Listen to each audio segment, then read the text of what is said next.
नगरहून छत्रपती संभाजीनगरकडे जाताना पांढरी पुलाच्या उतारावर सोमवारी सायंकाळी 6 ते 6:30 वाजेच्या सुमारास अनियंत्रित ट्रकने कार, दुचाकी, मालवाहतूक वाहन अशा 7 गाड्यांना जोराची धडक दिली.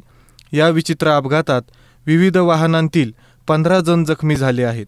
अपघात इतका भीषण होता की पुलाजवळील चौकातून 100 ते 150 मीटरपर्यंत वाहनांना ट्रकने उडवले. त्यानंतर साधारण 1.5 किलोमीटर अंतरावर जाऊन अपघाती ट्रक थांबला. या अपघातात छत्रपती संभाजीनगरच्या 2 कारसह पिंपरी चिंचवड, सातारा, नगर, श्रीरामपूर येथील कारचा समावेश आहे. घाटाच्या उतारावर ट्रकचा ब्रेक फेल झाल्याने तो अनियंत्रित झाला होता. हा अपघात घडल्याने पोलिसांना कळवले असता या अपघातातील 11 जखमींना नगरमधील शासकीय व खाजगी रुग्णालयात दाखल केले आहे. अपघातानंतर सुमारे 1.5 ते 2 तास वाहतूक धीम्या गतीने सुरू होती.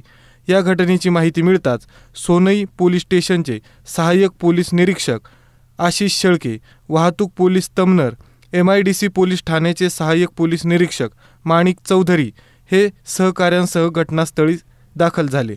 दरम्यान या प्रकरणी सोनई पोलीस ठाण्यात रात्री उशिरापर्यंत गुन्हा नोंदवण्याची प्रक्रिया सुरू होती.